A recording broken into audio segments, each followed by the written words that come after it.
우리 하나님 말씀 사도행전 14장 1절부터 7절까지 보십니다.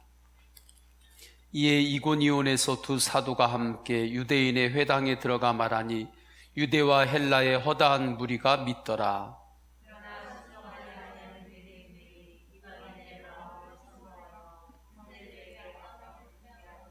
두 사도가 오래 있어 주를 힘입어 담대히 말하니 주께서 그들의 손으로 표적과 기사를 행하게 하여 주사 자기 은혜의 말씀을 증언하시니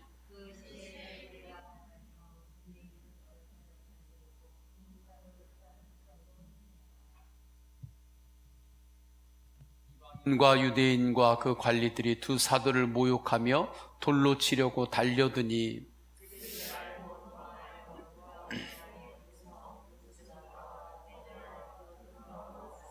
다 함께요.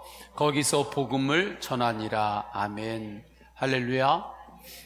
이 밤에 주님 앞에 기도하기 위하여 오신 여러분들을 주님의 이름으로 축복하고 환영합니다. 성령님의 인도하심 가운데 이 자리에 나왔으니 성령님께서 하나님께서 필요한 은혜를 우리 성도님들에게 부어주실 것을 믿습니다. 그 은혜로 우리는 살기만 하면 되는 것입니다. 사도 바울과 바나바를 안디옥 교회에서 파송합니다. 1차 전도 여행이 시작이 된 거예요. 오늘 본문의 배경이 그렇습니다. 이때 사도 바울과 바나바를 파송하시고 이끄시는 분은 누구신가? 성령님이었습니다. 안디옥 교회에 교인들이 파송한 것이 아닙니다. 성령님께서 파송한 것입니다. 성령님께서 파송하실 때에 안디옥 교회의 성도들이 통로가 된 것일 뿐입니다. 성령님의 일하심에 안디옥 교회는 순종합니다. 사도 바울과 바나바도 순종합니다. 그렇다면 어떻게 안디옥 교회는 성령님의 일하심을 알고 성령님의 일하심에 순종할 수가 있었는가? 그들은 기도했기 때문입니다. 기도의 부흥이 있었기 때문입니다. 기도할 때 하나님께서 믿음의 눈을 열어주셨기 때문에 성령님이 일하시고 계심을 알았습니다. 그리고 주님께서 일하심에 따라 사도 바울과 바나바를 파송한 것입니다. 사도 바울과 바나바만 전도하러 간 것이 아닙니다. 그들과 함께 안디옥 교회 모든 성도들이 지금 전도의 자리에 나가는 것과 같은 것입니다. 이렇게 기도할 때 사도 바울과 바나바의 사역에 나타나는 특징이 있어요. 그 특징은 그들이 항상 주를 힘입어 행했다는 것입니다. 나의 힘으로 행하지 않았어요. 주님의 힘을 입어서 그들이 행하고 말하고 나아갔습니다. 내 힘만으로 사는 것을 그들은 내려놓았습니다. 주님을 힘입어 사는 거예요. 그래서 사도행전 13장 4절에서는 이렇게 말씀합니다. 두 사람이 성령의 보내심을 받아 실루기아에 내려가 거기서 배 타고 구브로에 가서 라고 말씀해요. 그리고 그 이후의 말씀들을 보면 그들이 가는 곳마다 주를 힘입어 복음을 전합니다. 사도 바울과 바나바는 이어서 비시디아 안디옥까지 갑니다. 그곳에서 사도 바울과 바나바는 회당을 찾아가 복음을 전해요. 복음을 전할 때 그 가운데에 예수 그리스도를 믿는 이들이 일어났습니다. 그런데 예수 그리스도를 믿는 이들이 일어날 때 또한 반대하는 사람들이 있었어요. 그들은 유대인들이었고 관원들이었고 그곳에서 자기들의 권력을 가지고 사람들을 움직이던 이들이었습니다. 사도 바울은 회당에서 예수님께서 죽은 자 가운데서 살아나셨다고, 예수 그리스도의 십자가 부활로만 영혼이 구원받을 수 있다고 복음을 전해요.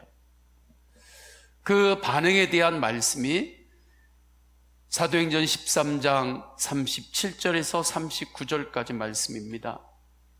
하나님께서 살리신 이는 썩음을 당하지 아니하였나니 그러므로 형제들아 너희가 알 것은 이 사람을 힘입어 죄사함을 너희에게 전하는 이것이며 또 모세의 율법으로 너희가 의롭다 하심을 얻지 못하던 모든 일에도 이 사람을 힘입어 믿는 자마다 의롭다 하심을 얻는 이것이라. 계속해서 반복하는 말씀이 있죠. 이 사람을 힘입어 죄사함을 받고 이 사람을 힘입어 의롭다함을 얻는다. 이때 이 사람이란 예수님을 뜻합니다. 여기서 우리는 무엇을 알 수 있습니까? 구원은 주님을 힘입을 때 임한다는 것입니다. 또한 주님의 일도 주님을 힘입어 하는 것입니다. 성도는 어떠한 사람인가? 주님을 힘입어 사는 사람입니다. 그렇다면 주님의 힘을 언제 입는 것입니까? 어떤 이는 특별한 때만 주님의 힘을 입습니다. 많은 성도들이 그렇게 삽니다. 주님의 힘을 특별한 때만 얻는다고 생각합니다. 자녀가 시험을 볼 때, 또 큰 문제가 있을 때, 큰 목표가 있을 때, 결혼을 할 때, 직장을 잡을 때, 또 살아가면서 뭔가 넘어야 되는 큰 고개가 있을 때, 때는 육신이 많이 약해졌을 때, 그러한 때만 주를 힘입어 살아가려고 합니다. 1년에 몇 번 급할 때만 주님을 힘입어 살아가려고 합니다. 다른 날들, 다른 시간, 다른 상황들은 다 내 힘으로만 살아갑니다. 그러나 복음은 그러한 것이 복음이 아닙니다. 복음의 핵심은 1년 365일 24시간을 주를 힘입어 사는 것입니다. 이것이 복음입니다. 저는 우리 성도님들이 복음으로 사시기를 축원합니다. 어떠한 특별한 상황, 특별한 때만 주님의 힘을 입어서 사는 것이 아니라 24시간 항상 주를 힘입어 행하시고 주를 힘입어 생각하시고 주를 힘입어 마음을 지키시고 주를 힘입어 도전하시기를 축원합니다. 그러면 내가 내 힘으로 마음을 지킬 수 없을 때가 있어요. 그러나 주님의 힘을 입어서 나아가면 마음을 지킬 수가 있습니다. 왜 그렇습니까? 그때는 내 마음을 내가 지키는 것이 아니라 주님께서 지켜주시기 때문입니다. 주님을 힘입어 생각할 때 우리의 생각을 지킬 수 있습니다. 왜 그렇습니까? 주님께서 나의 생각을 지켜주시기 때문에 그렇습니다. 그렇게 사는 것을 24시간 살아보자고 하는 것입니다. 그렇게 사는 것을 1년 365일 살아보자고 하는 것입니다. 이것이 예수님과 항상 동행하는 삶이고 주님을 항상 바라보는 믿음의 삶인 것입니다. 그리고 이것을 정하시고 이렇게 할 수 있다고 말씀하신 분이 예수님이십니다. 내가 너희와 항상 함께 하리라. 세상 끝날까지 내가 너희와 항상 함께 하리라. 주님께서 정하셨고 주님께서 말씀하신 것입니다. 그러면 주님의 말씀을 믿기만 하면 우리는 24시간 주님을 힘입어 살아갈 수 있습니다. 주님을 힘입어 생각할 수 있습니다. 주님을 힘입어 마음을 지킬 수 있습니다. 이 은혜의 눈이 열렸기 때문에 바울과 바나바가 어려운 일이 있었음에도 불구하고 계속해서 복음을 전합니다. 그들의 사명에는 막힘이 없습니다. 그들의 헌신에도 막힘이 없습니다. 복음을 전할 방법을 찾습니다. 주님의 힘을 입었기 때문입니다. 복음을 통해 구원받는 이들이 일어납니다. 그런데 사단은 그것을 막기 위해서 사람들을 이용해서 박해합니다. 사람이 나쁜 사람이 어디 있습니까? 다 보면 사람 다 괜찮죠. 다 이유가 있고 타당하죠. 그런데 어느 순간에 사단의 통로가 되는 것일 뿐입니다. 어느 순간에 사단에게 쓰임을 받게 되는 거예요. 나도 모르게 쓰임을 받을 때가 있는 것입니다. 사도행전 13장 48절에서 50절을 보면 이방인들이 듣고 기뻐하여 하나님의 말씀을 찬송하며 영생을 주시기로 작정된 자는 다 믿더라. 주의 말씀이 그 지방에 두루 퍼지니라. 이에 유대인들이 경건한 기부인들과 그 신의 유력자들을 선동하여 바울과 바나바를 박해하게 하여 그 지역에서 쫓아내니. 복음이 전해지고 사람들이 주님을 믿기 시작합니다. 영혼들이 구원받기 시작합니다. 그러니 가장 그것을 싫어하는 이는 어떠한 세력입니까? 사단이죠. 그러니까 사단이 유대인들과 경건하다고 하는 귀부인들과 그 신의 유력자들을 통해서 선동을 한 거죠. 그래서 사도 바울과 바나바가 복음을 전하지 못하도록 그렇게 박해를 한 것입니다. 그 지역에서 쫓아낸 거예요. 그럼에도 불구하고 바울과 바나바와 제자들은 기쁨과 성령이 충만했습니다. 저는 13장의 이 마지막 절 13장 52절에 보면 제자들은 기쁨과 성령이 충만하니라. 저는 이 말씀이 얼마나 은혜가 되는지 모릅니다. 사도 바울과 바나바가 그렇게 박해가 있고 유력자들이 사람들을 선동해가지고 그렇게 박해하고 쫓아내고 그러한 상황인데도 제자들은 기뻐했고 오히려 더 성령 충만했습니다. 조금도 기가 죽지 않았습니다. 왜 그렇습니까? 주를 힘입어 생각했고 주를 힘입어 행동했기 때문입니다. 그리고 이분들의 선교는 14장 오늘 읽은 본문에서도 보듯이 주를 힘입어 계속해서 선교를 하게 되는 것이죠. 주님을 힘입지 않았다고 한다면 아마 이쯤에서 멈추었을 것입니다. 이 정도 했으면 나도 할 만큼 했다. 할 만큼 한 거죠. 사도 바울과 바나바가 이 정도만 할 만큼 했잖아요. 그러니 여기에서 멈추어도, 여기에서 그들의 헌신을 정지해도, 그래도 지금까지 했던 것만 계산해도 금메달이죠. 그러나 사도 바울과 바나바는 여기서 멈추지 않았어요. 왜 그렇습니까? 주를 힘입어 행했기 때문입니다. 저는 우리 교회가 이렇게 주님을 힘입어 선교하고 주를 힘입어 영혼을 구원하는 교회로 항상 서기를 원합니다. 그러면 어떠한 상황에서도 복음을 전할 방법을 찾게 되는 것입니다. 그리고 그때 주님께서 열어주십니다. 목회계획 세미나를 했습니다.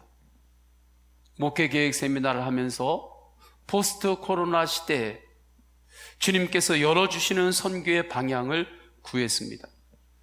주님께서 열어주시는 길들이 있습니다. 목회계획 세미나를 하면서 놀라울 정도였습니다.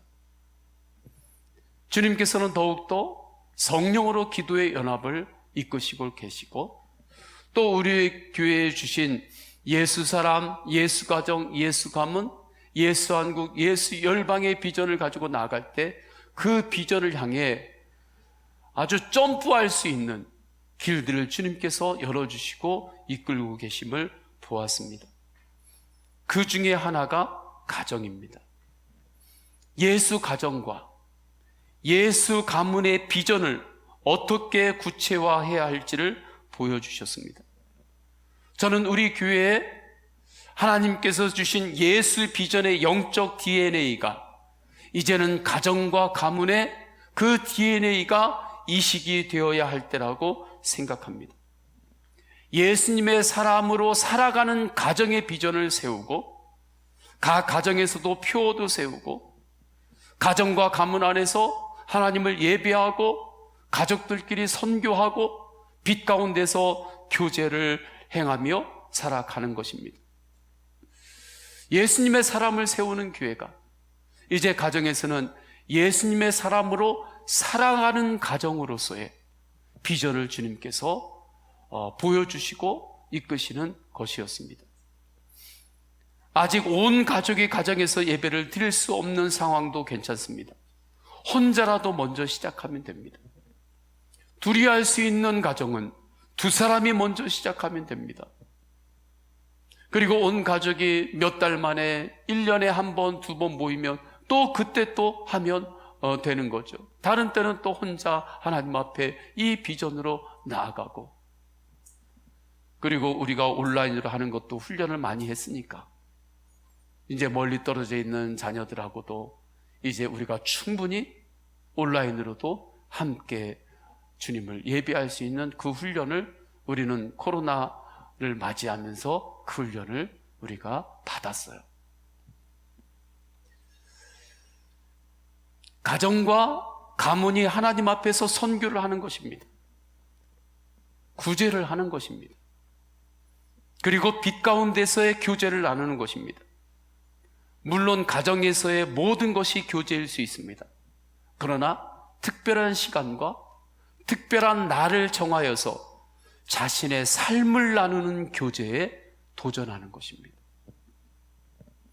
그래서 앞으로 한 달에 하루씩을 패밀리 데이로 우리 교회가 날을 정할 수도 있겠습니다. 정말 주님과 함께하는 패밀리 데이로 한 달에 하루씩 정해서 그날은 우리가 특별하게 삶을 나누고 이야기를 하고 빛 가운데서 교제를 하는 거죠. 또한 앞으로 한 달에 한 번씩은 저녁 때 세대 통합으로 예배를 드리려고 합니다. 아이부터 초등학생, 유치부, 청소년, 청년, 정장년, 성인, 노년에 이르기까지 이 자리에 다 한 자리에 모여서 하나님 앞에서 모든 세대가 통합하여 한 달에 한 번씩 하나님을 찬양하고 예배하고 하는 그러한 마음을 주십니다. 이렇게 하나님께서 예수 가정과 예수 가문의 비전을 바라보면서 나아갈 수 있는 길들을 새롭게 열어주시는 것입니다. 전도도 지금 코로나로 인하여 안 된다고 말합니다.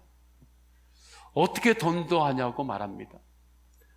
전도는 아예 못한다, 그렇게 생각한단 말이에요. 그런데도 기도하며 할 때 그렇지도 않아요. 우리 교회는 이 전도 카드를 앞으로 세 종류로 만들려고 합니다. 지금은 전도지로 교회에 오면 교회에 등록하는 등록 카드 하나만 있습니다. 그런데 앞으로는 기도 요청 카드를 예쁘게 만들려고 합니다. 그러면 성도님들이 태신자가 있을 때, 또 타 지역에서 원주로 이사 와서 코로나 시대를 맞이해가지고 교회로 못 오시는 분들이 계세요. 또 교회에 다녔다가 잠시 못 다니는데 다시 나가려고 하는데 상황이 이렇게 돼가지고 그 영적 타이밍을 놓치신 분들도 계세요. 또한 불신자들도 많이 있어요. 불신자 가운데 하나님의 그 도우심을 구하는 분들도 많이 있습니다. 그러면 그분들이 지금 바로 교회에 오기가 어려우면 성도님들이 그 기도 요청 카드를 가지고 그분에게 기도 제목만 받는 거예요.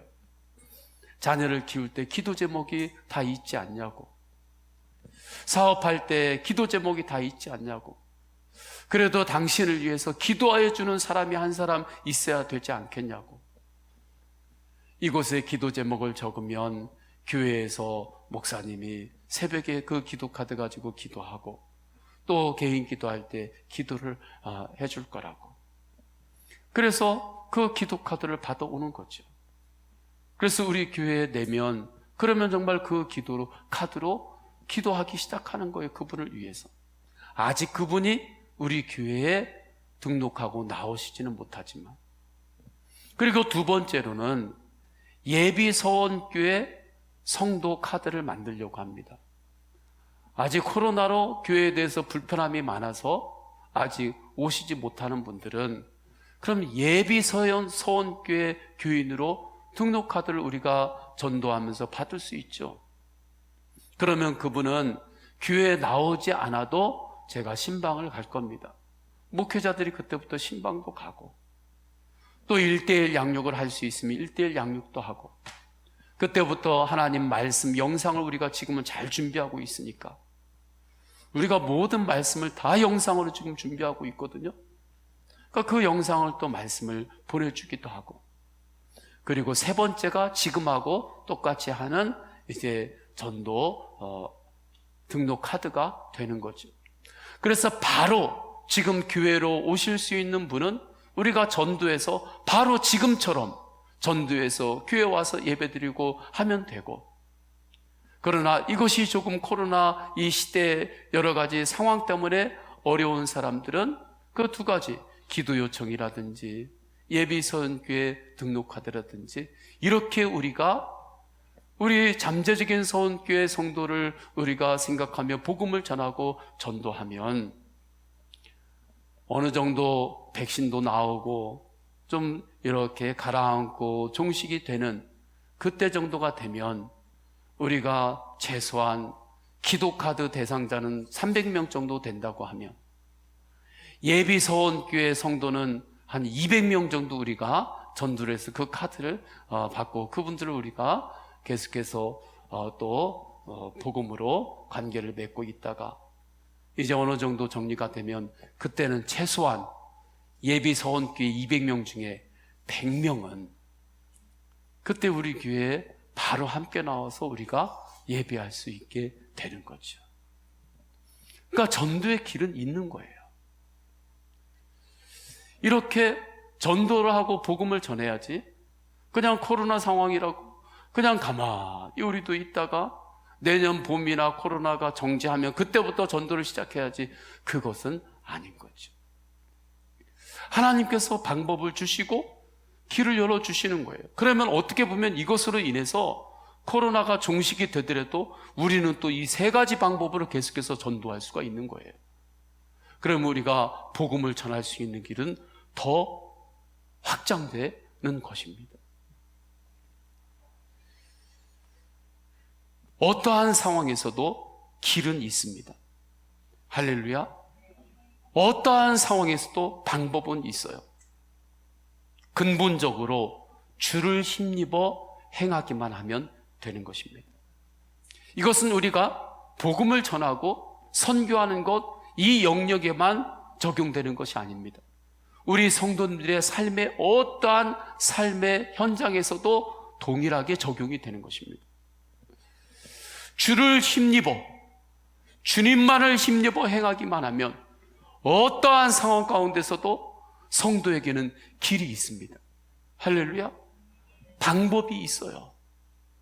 어떠한 가운데서도 하나님께서는 피할 길을 열어주신다고 약속하셨습니다. 내 힘으로 하면 안 됩니다. 내 힘으로 하면 내가 할 수 있는 것은 하고 내가 할 수 없는 것은 하지 않습니다. 그 사람은 내 힘으로 했기 때문에 그렇습니다. 우리가 상황이 선교를 하고 복음을 전할 때에도 우리가 내 힘만으로 내 힘을 입어서 해왔다고 한다면 내가 할 수 없는 상황이 되면 그때는 선교를 멈추게 되겠죠. 전도를 멈추게 되겠죠. 왜요? 지금까지 내 힘을 입어서 해왔기 때문에 그렇습니다. 그러나 지금까지 나를 힘입어 행한 것이 아니라 지금까지 주를 힘입어 행했다고 한다면, 주를 힘입어 예배하고 주를 힘입어 찬양하고 주를 힘입어 기도하고 왔다고 한다면 어떠한 상황이 되어도 하나님께 또 기도할 수 있는 방법, 예배할 수 있는 길, 복음을 전할 수 있는 길, 하나님의 영광을 위하여 살아갈 수 있는 길, 방법은 계속해서 열리는 것입니다. 그리고 주님께서 열어주실 때에 막힘이 없는 사명을 감당하게 되는 것입니다. 도전하게 되는 것입니다. 왜요? 주를 힘입어 도전하니까. 이 영적 원리를 우리 성도님들이 오늘 말씀을 통하여 마음에 깊이 새기시기를 축원합니다. 주를 힘입어 하는 사람은 어떠한 상황에서도 방법을 찾습니다. 저는 우리 성도님들이 살아가면서 어떠한 일을 만나든지 주를 힘입어 사는 성도로서 방법을 찾으시기를 축원합니다. 그러면 주님께서 길들을 열어주십니다. 사도 바울과 바나바가 실제로 그렇게 선교한 것입니다. 그래서 그들은 비시디아 안디옥에서 다시 이고니온으로 가서 새롭게 복음을 전하죠. 그곳에서 복음을 전할 때에 유대와 헬라의 허다한 무리가 예수님을 믿습니다. 그 말씀이 14장 1절이죠. 이에 이고니온에서 두 사도가 함께 유대인의 회당에 들어가 말하니 유대와 헬라의 허다한 무리가 믿더라. 그런데 그 가운데 또 순종하지 않는 유대인들이 있습니다. 그들이 행동하는 것이 무엇입니까? 이방인들의 마음을 또 선동합니다. 2절에 보면 2절을 다 함께 읽습니다. 시작. 그러나 순종하지 아니하는 유대인들이 이방인들의 마음을 선동하여 형제들에게 악감을 품게 하거늘. 순종하지 않는 유대인들이 사람들을 또 선동하는 거예요. 그래서 제자들에게, 사도들에게 악감정을 품게 합니다.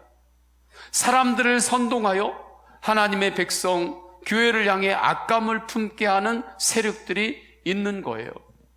이들 유대인들은 지금 정말 여론 정치를 제대로 할 줄 아는 사람들인 거죠. 그래서 13절에서도 사람들을 선동했고 13장에서도 14장에서도 지금 사람들을 선동해가지고 사도 바울과 바나바를 우겨쌈을 지금 하려고 하는 것입니다.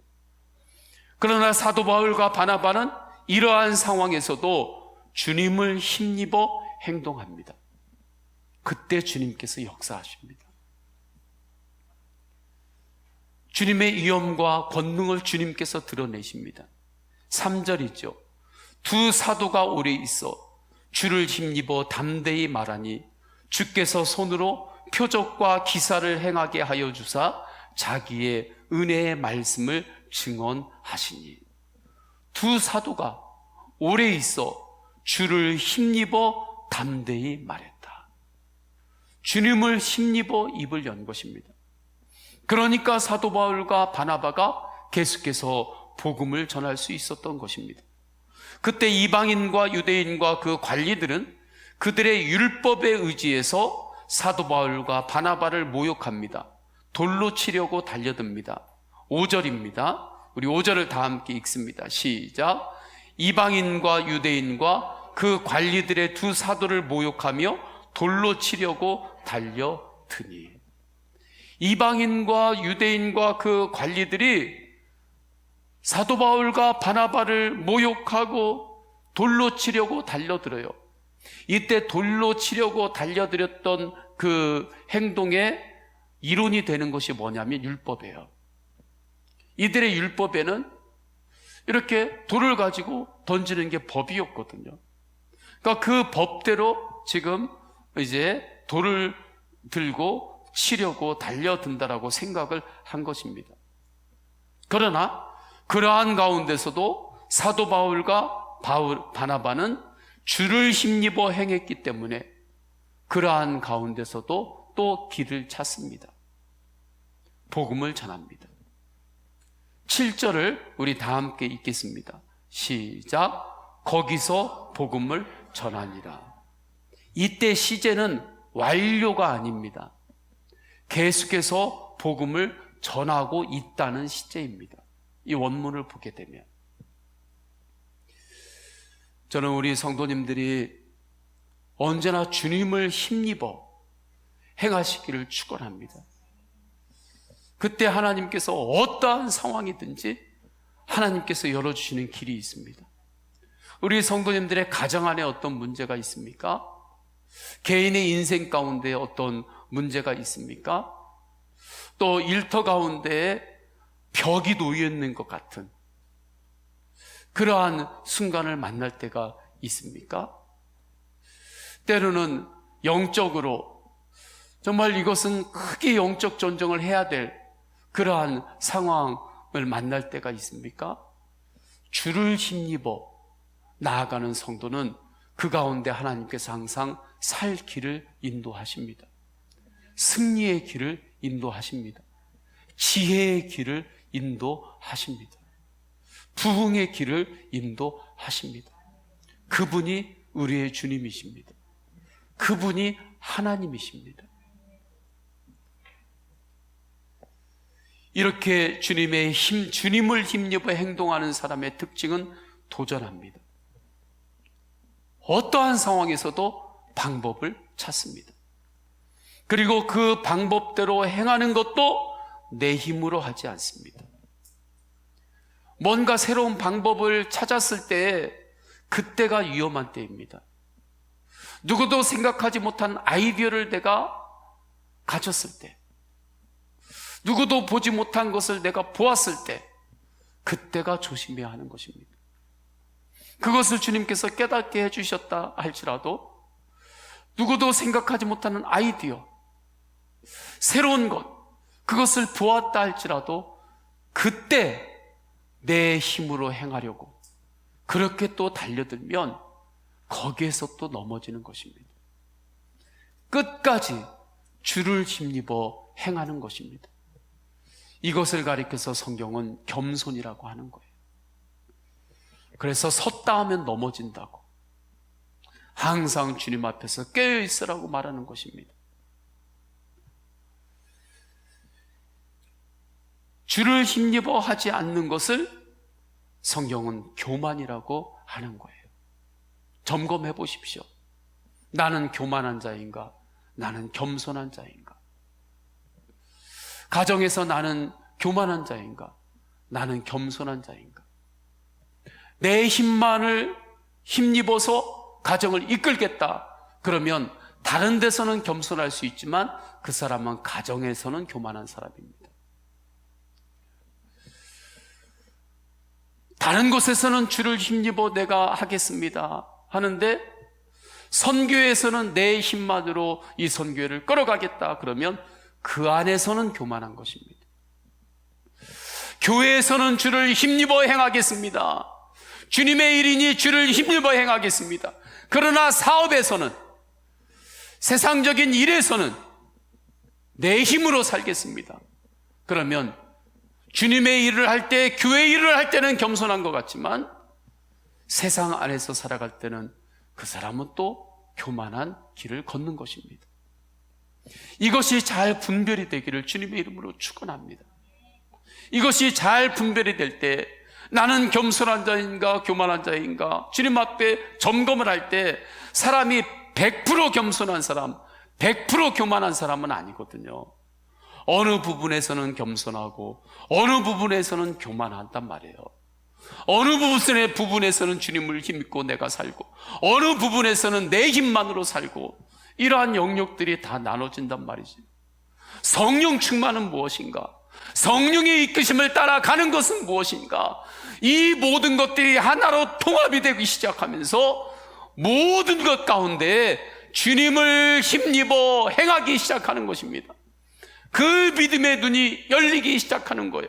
그때 특별한 때에만 주님의 힘을 입어 살아가는 것이 아니라 1년에 몇 번 내 인생의 중요한 단계에서만 주님을 힘입어 행하는 것이 아니라 1년 365일 24시간 주님을 힘입어 살아가는 예수님의 사람의 그 능력으로 살게 되는 것입니다.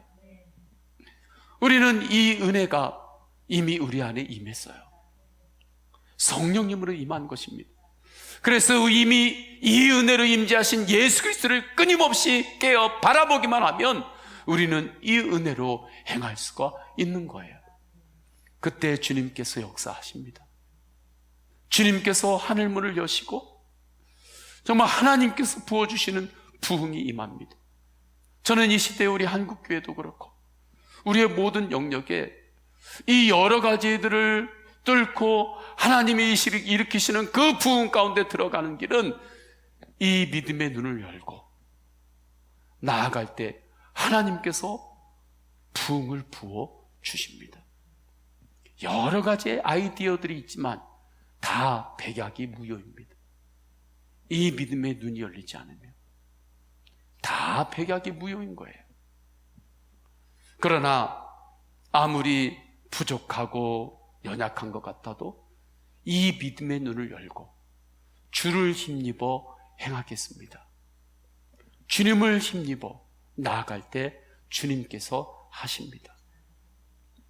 그러면 주를 힘입어 행할 수 있는 능력은 어디서 오나요? 기도의 연합입니다. 할렐루야. 기도의 연합이에요. 기도의 부흥이에요. 그래서 저는 우리 교회가 더욱더 기도가 강해지기를 원합니다. 더욱더 기도가 강해져야 될 때 성령님의 역사이십니다. 부어주시는 은혜입니다. 가장 안타까운 것이 무엇인 줄 아십니까? 부어주는 물이 막 부어주는데 그 물을 뭘로 받냐면 손바닥으로 받는 사람.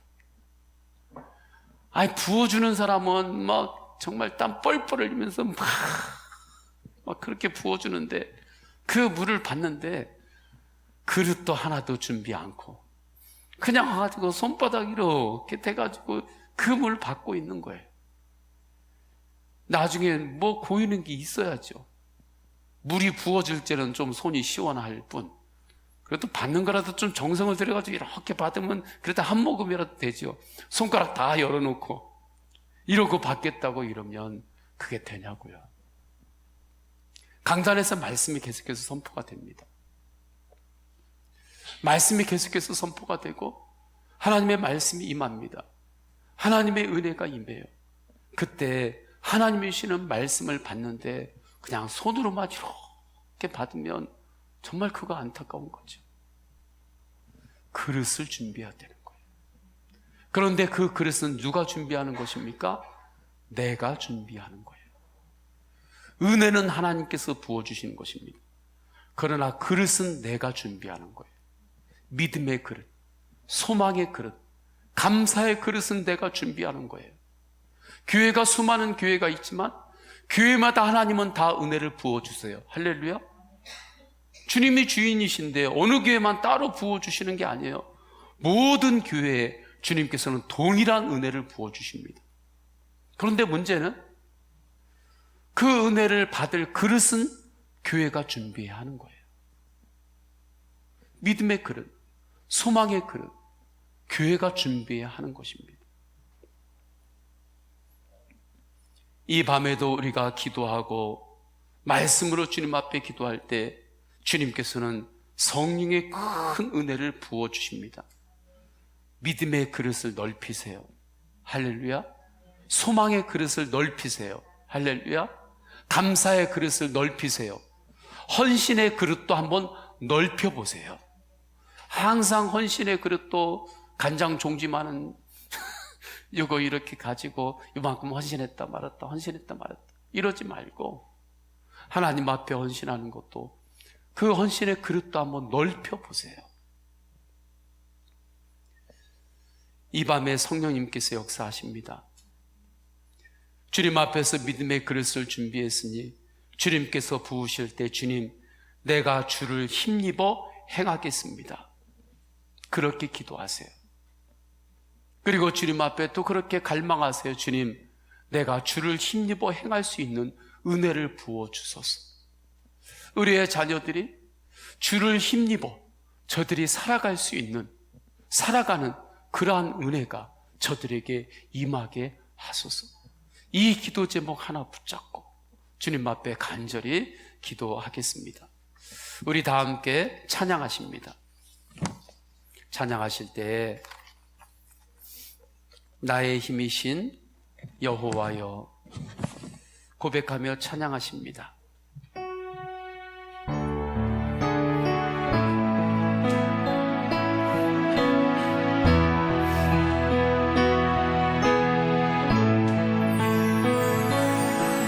나의 힘이 되신 여호와여, 내가 주님을 사랑합니다. 주는 나의 반석이시며 나의, 다시 한번 나의 힘이 되신 여호와여 믿음으로 고백합니다. 나의 힘이 되신 여호와여, 믿음으로 고백합니다. 내가 주님을 사랑합니다. 주는 나의 반석이시며 나의 요새, 나를 건지시는 분은 주님이십니다. 주는 나를 건지시는 나의 주, 나의 하나님, 나의 피할 바위시요, 나의 방 되시라. 나의 하나님,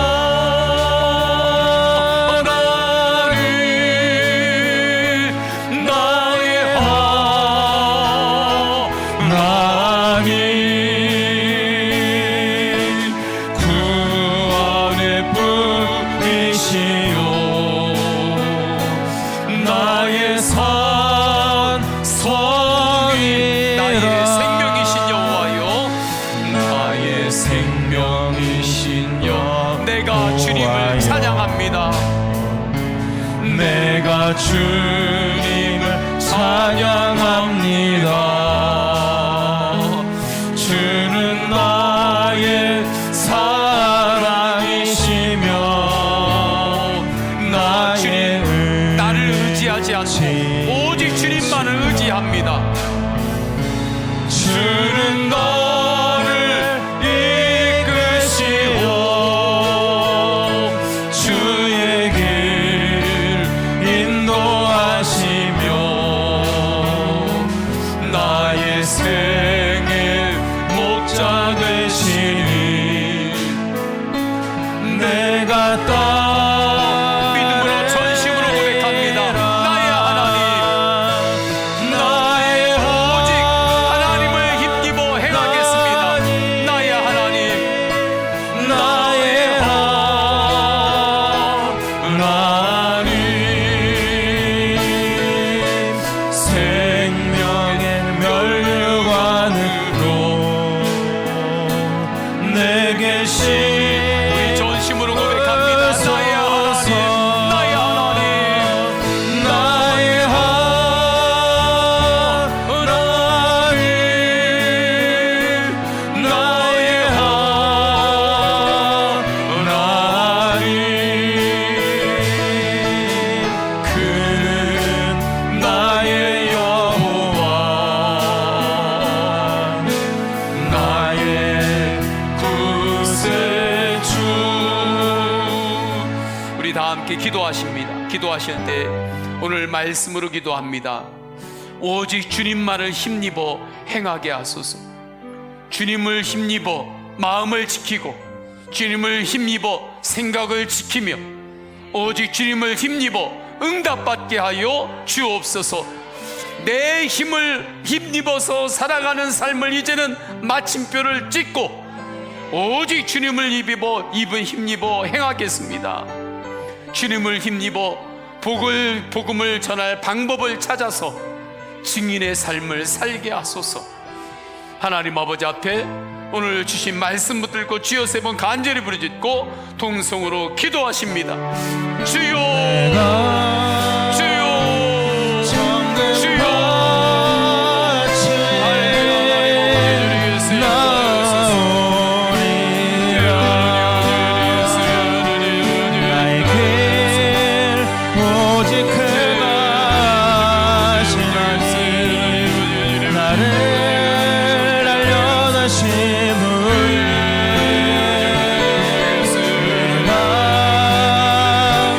정글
약할 때 강함 되시는 나의 보배가 되신 주 나의 모든 것 되십니다. 나의 모든 것 주 안에 있는 도를 나는 포기할 수 없네. 주 나의 모든 것 예수 어리려 존귀한 이름 예수 어리려 존귀 다시 한번 예수 어린 양 능력의 이름 예수 어리려 능력의 이름 예수 어리려 능력의 이름. 계속해서 기도하십니다. 계속해서 기도할 때 예수 사람, 예수 가정, 예수 마을, 예수 한국, 예수 열방의 비전으로 선교하는 교회 되게 하옵소서. 이 놀라운 비전으로 우리가 나아갈 때 이 시간에 말씀으로 성령으로 우리를 조명합니다. 주님, 성격적인 겸손과 교만이 아니라 내가 주를 힘입어서 지금 행하고 입을 열고 나가고 있다면 그곳이 겸손이 있는 곳이고, 나를 힘입어 지금 내가 끌고 가고 있다면 그곳은 교만으로 지금 이끌고 있는 것입니다. 나를 힘입어 내가 가정을 이끌고 있다면, 내 힘만을 힘입어 어느 공동체를 이끌고 있다면 정말 그곳은 교만이 지금 이끌고 있는 것입니다. 하나님 앞에서 이 부분이 점검이 되어질 때, 이 부분이 주님 말씀 앞에 서니 교만이었습니다. 주님 앞에 회개해야 될 부분은 회개하시고 더욱 겸손으로 오직 주님만을 힘입어 나아갈 때 그곳에 도전도 있고 내려놓음도 있고 배려도 있고 정말 주님의 놀라운 성령의 열매가 그곳에서 자라게 됩니다. 그렇게 예수 사람, 예수 가정, 예수 마을, 예수 한국, 예수 열방의 비전이 이루어지는 것입니다. 이 비전을 위하여 기도하시고 말씀 앞에 스스로를 점검하며 기도하시고, 특별히 예수님의 사람으로 살아가는 가정의 비전이 우리 가정에 세워지게 하옵소서. 다음 세대들이 예수님을 믿는 믿음을 갖게 하소서. 하나님 말씀의 세계관으로 자라게 하옵소서. 주여 세 번 간절히 부르짖고 동성으로 기도하십니다. 주여, 주여, 말은 전혀 주여. 없으니 할렐루야. 하나님 아버지 주님 내게로 나오라. 주여 하나님 아버지 예수 사람, 예수 가정, 예수 마을, 예수 한국, 예수 열방의 비전으로 선교하는 교회 되게 대신 주께 내게로 나오라. 영원히 목마름 전혀 없으니 내게로 나오라. 가까이 생수의 근원 되신 주께 내게로 나오라. 영원히 목마름 전혀 없으리 내게로 나오라. 가까이 생수의 근원 되신 주께 내게로 나오라. 영원히 목마름 전혀 없으리 내게로 나오라. 가까이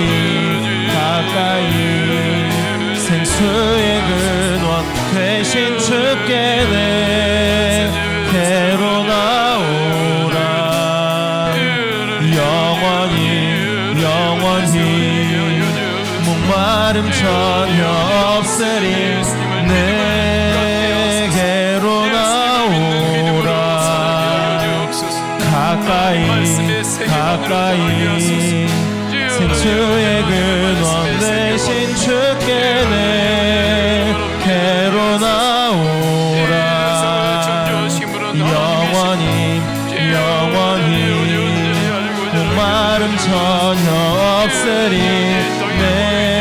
내게로 나오라. 가까이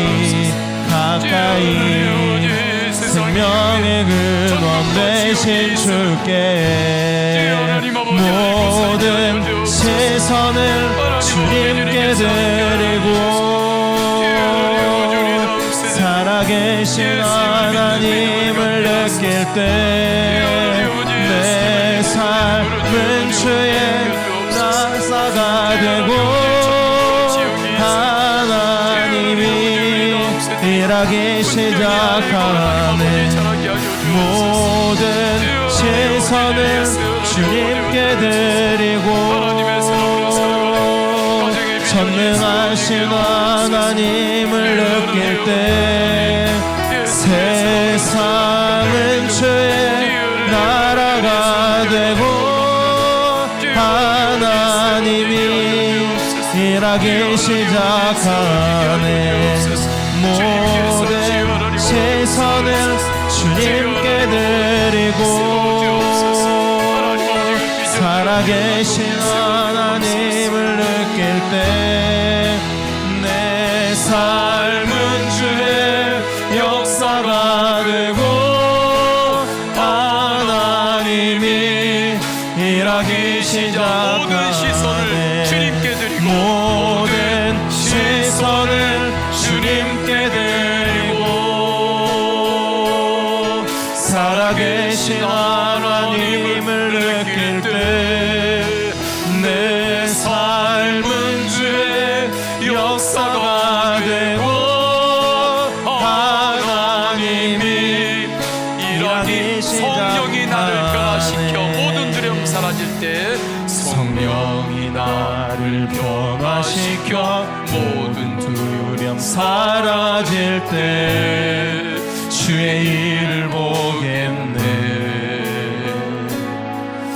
황폐한 땅 한가운데서 주님 마음 알게 되니 주님을 볼 때 모든 시선을 주님께 드리고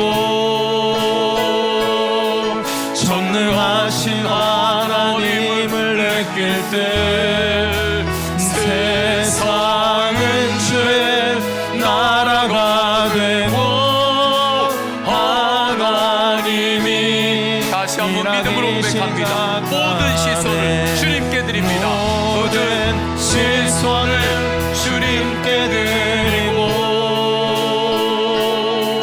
전능하신 하나님을 느낄 때 세상은 주의 나라가 되고 하나님이 일하기 시작하네. 하나님이 다시 한번 믿음으로 고백합니다. 하나님이 일하기 시작하네. 하나님이 다시 한번 믿음으로 고백합니다. 하나님이 일하기 시작하네. 하나님이 일하기 시작하네. 계속해서 기도합니다. 계속해서 기도할 때 코로나 전염병이 속히 종식되게 하옵소서. 백성들을 위로하시고 회복시켜 주옵소서. 한국교회와 선교사님들을 통해 하나님의 나라가 확장되게 하옵소서. 선교사님들 가운데 기도 부탁을 해오는 선교사님들이 계십니다. 표명대 선교사님도 기도해달라고 중보 기도 요청이 왔습니다. 캄보디아에서 복음을 전하는 그 캄보디아 신학교의 그 졸업생들이 영적 광야에서 오직 예수님으로 승리케 하옵소서. 또한 인도네시아의 권혁수 선교사님도 중보기도 요청을 해 오셨습니다. 인도네시아의 코로나가 계속해서 확장이 되는 가운데 이분은 한센병 걸린 분들을 위해서 사역하고 있습니다. 그곳에 남아서 사역하고 있는데 주님, 가족들을 지켜 주옵소서. 그리고 그분들을 통하여 하나님의 나라가 확장되게 하옵소서. 우리 권혁수 선교사님은 자녀들을 위해서 기도 부탁을 하십니다. 그 주변에 그 여러 열악한 상황 가운데 선교사님은 그래도 곳곳을 다니면서 선교하지만 그 아이들이 집안에서 정말 꼼짝도 못하고 지금 있는 상황인데, 하나님, 아이들을 주님께서 더욱더 보호하시고 지켜 주옵소서. 계속해서 기도할 때 선교사 성도님들의 기도 제목을 들으시고 가장 선한 길로 인도하심을 알고 성도님들의 개인의 기도 제목을 올려드리십니다. 직장을 준비하는 성도들을 위해서 기도합니다. 또 육신이 아픈 성도님들이 있습니다. 수술을 한 성도님들이 있습니다. 또 골절을 입은 우리 학생도 있습니다. 주님, 치유하여 주옵소서, 보호하여 주옵소서. 우리 주여 세 번 간절히 부르짖고 동성으로 기도하십니다. 주여